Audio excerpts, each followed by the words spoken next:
राम राम वैसारी बाणन।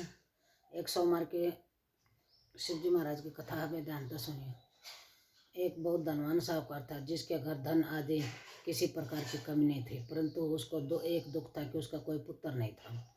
वह इसी चिंता में रात दिन रहता था। वह पुत्र की कामना के लिए प्रति सोमवार को शिव जी का व्रत व पूजन किया करता था तथा सायंकाल को शिव मंदिर में जाकर शिव जी के श्री विग्रह के सामने दीपक जलाया करता था। उसके इस भक्ति भाव को देखकर एक समय श्री पार्वती जी ने शिव जी महाराज से कहा, हे महाराज, यह साहूकार आपका अनन्य भगत है और सदैव आपका व्रत व पूजन बड़ी श्रद्धा से करता है। इसकी मनोकामना पूर्ण करनी चाहिए। शिव जी ने कहा, है पार्वती, यह संसार कर्म क्षेत्र है। जैसा किसान खेत में बीज बोता है वैसा ही फल काटता है। इसी तरह इस संसार में प्राणी जैसा कर्म करते हैं वैसा ही फल भोगते हैं।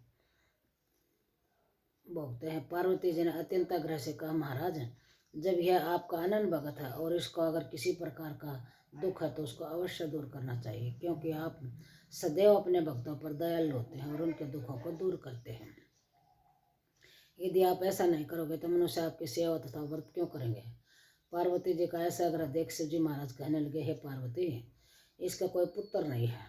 इसी चिंता में यह अति दुखी रहता है। इसके भाग्य में पुत्र न होने पर भी मैं इसको पुत्र की प्राप्ति का वर देता हूँ, परंतु यह पुत्र केवल 12 वर्ष तक जीवित रहेगा। इसके पश्चात वह मृत्यु को प्राप्त हो जाएगा। इससे अधिक मैं और इसके लिए कुछ नहीं कर सकता। ये सब बातें साहूकार सुन रहा था। इससे उसको न तो कुछ प्रसन्नता हुई और न ही कुछ दुख हुआ। वह पहले जैसे ही शिवजी महाराज का व्रत व पूजन करता रहा। कुछ काल व्यतीत हो जाने पर साहूकार की स्त्री गर्भवती हुई और 10वें महीने उसके गर्भ से अति सुंदर पुत्र की प्राप्ति हुई। साहूकार के घर में बहुत खुशियां मनाई गई, परंतु साहूकार ने उसकी केवल 12 वर्ष की आयु जान कोई अधिक प्रसन्नता प्रकट नहीं की और न किसी को भेद बताया। जब वह बालक 11 वर्ष का हो गया तो उस बालक की माता ने उसके पिता से विवाह आदि के लिए कहा। यदि विवाह आदि के लिए कहा तो वह साहूकार कहने लगा, अभी मैं अपने पुत्र का विवाह नहीं करूँगा। इसको काशी जी पढ़ने के लिए अपने पुत्र को काशी जी पढ़ने के लिए भेजूंगा। फिर साहूकार ने अपने साले अर्थात बालक के मामा को बुलाकर उसको बहुत सारा धन देकर इस बालक को काशी जी पढ़ने के लिए ले जाओ और रास्ते में जिस स्थान पर भी जाओ यज्ञ करते और ब्राह्मणों को भोजन कराते जाओ। वह दोनों मामा भांजे यज्ञ करते और ब्राह्मणों को भोजन कराते जा रहे थे। रास्ते में उनको एक शहर पड़ा। उस शहर में राजा की कन्या का विवाह था और दूसरे राजा का लड़का जो बारात लेकर आया था वह एक आंख से काना था। उसके पिता को इस बात की बड़ी चिंता थी कि कहीं वर को देख कन्या के माता पिता विवाह में किसी प्रकार की अड़चन पैदा न कर दें। इस कारण जब उसने अति सुंदर सेठ के लड़के को देखा तो मन में विचार किया कि क्यों न दरवाजे के समय इस लड़के से काम चला जाए, वर के चला जाए। ऐसा विचार कर वर के पिता ने उस लड़के और मामा से बात की तो वे राजी हो गए। फिर उस लड़के को वर के कपड़े पहना तथा घोड़ी पर चढ़ा दरवाजे पर ले गए और सब कार्य प्रसन्नता से पूर्ण हो गया। फिर वर के पिता ने सोचा, यदि विवाह कार्य भी से लड़के से करा लिया जाए तो क्या बुराई है। फिर विवाह वर के पिता ने करा लिया जाए तो क्या बुराई है।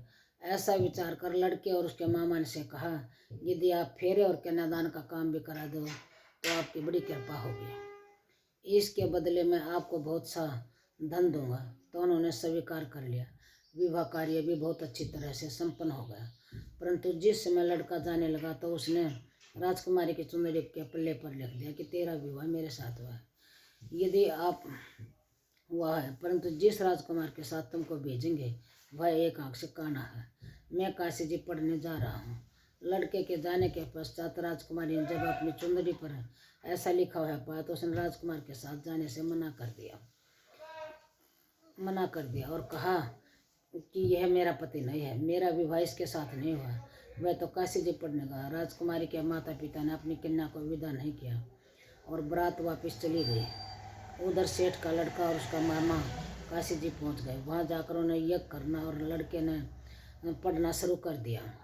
जब लड़के की आयु 12 साल की हो गई तो उन्होंने यज्ञ रचा रखा था। कि लड़के ने अपने मामा से कहा, मामा जी आज मेरी तबीयत ठीक नहीं है। मामा ने कहा अंदर जाकर सो जाओ। लड़का अंदर जाकर सो गया। थोड़ी देर में उसके प्राण निकल गए। जब उसके मामा ने आकर देखा तो वह मुर्दा पड़ा।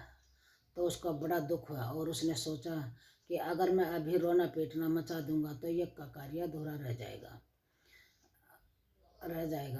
वही अति सुंदर अतः उसने जल्दी से यज्ञ का कार्य समाप्त कर ब्राह्मणों के बाद जाने के बाद वो रोना पीटना आरंभ कर दिया। जब उन्होंने संयोगवंश उसी समय शिव पार्वती जी आ रहे थे। शिव पार्वती जी जा रहे थे। जब उन्होंने जोर जोर से रोने की आवाज़ शुरू सुनी तो पार्वती जी कहने लगी, महाराज कोई दुखिया रो रहा है, इसके कष्ट को दूर कीजिए। जब शिव पार्वती ने पास जाकर देखा तो वहाँ एक लड़का मुर्दा पड़ा। तो पार्वती कहने लगी, महाराज ये तो उसी सेठ का लड़का है जो आपके वरदान से हुआ था। तो पर हुआ था तो सो यह भोग हुआ था। शिव जी कहने लगे, हे पार्वती इसकी आयु इतनी ही थी और ये सो भोग चुका है। तब पार्वती ने कहा, महाराज नहीं, इस बालक को और आयु दो, नहीं तो इसके माता पिता तड़प तड़प कर मर जाएंगे। पार्वती जी के बार बार आग्रह करने पर शिव जी ने उसको जीवन वरदान दे दिया और शिव जी महाराज की कृपा से लड़का जीवित हो गया। शिव पार्वती कैलाश पर चले गए। वह लड़का और मामा उसी प्रकार यज्ञ करते तथा ब्राह्मणों को भोजन कराते अपने घर की ओर चल पड़े। रास्ते में उसी शहर में आए जहाँ उसका विवाह हुआ था।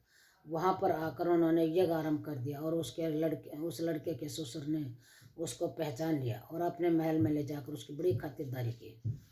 साथ ही दास दासियों सहित आदर्श पूर्वक लड़के और जमाई को विदा किया। जब वे अपने शहर के निकट आए तो मामा ने कहा, मैं पहले घर जाकर खबर कराता हूँ। जब लड़के का मामा घर पहुंचा तो लड़के के माता पिता घर की छत पर बैठे थे। ये जोतला हूं मैं,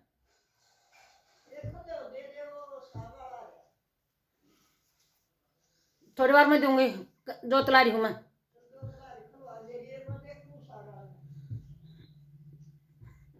पहुंचा तो लड़के के माता पिता घर की छत पर बैठे थे और यह प्रण कर रखा था कि यदि हमारा पुत्र सकुशल लौट आए तो हम राजी खुशी नीचे आ जाएंगे, नहीं तो छत से गिरकर अपने प्राण दे देंगे। इतने में उस लड़के के मामा ने आकर समाचार सुना दिया कि आपका पुत्र आ गया है। तो उनको विश्वास नहीं आया। उसके मामा ने शपथ पूर्वक कहा कि आपका पुत्र अपनी स्त्री के साथ बहुत सारा धन लेकर आया है। तो सेठ ने आनंद के साथ उसका स्वागत किया और बड़ी प्रसन्नता के साथ रहने लगे। इसी प्रकार से जो कोई भी सोमवार के व्रत की कथा को धारण करता है अथवा इस कथा को पढ़ता और सुनता है तो उसकी समस्त मनोकामनाएं पूर्ण होती हैं। बोल शिव जी महाराज की जय। अतः शिव जी महाराज की आरती। जय शिव ओंकार, हर शिव ओंकार, ब्रह्मा विष्णु सदा शिव हरदंगे धारा। जय ओंकार एकानन चतुरानन पंचानन राजे शमि पंचानन राजे, हंसासन गरुरासन विषवाहन साजे। जय शिव ओंकार दो भुज चार चतुर्भुज, दस भुज ते सोवे शमि दस भुज ते सोवे, तीनों रूप निरखता त्रिवन जन मोह।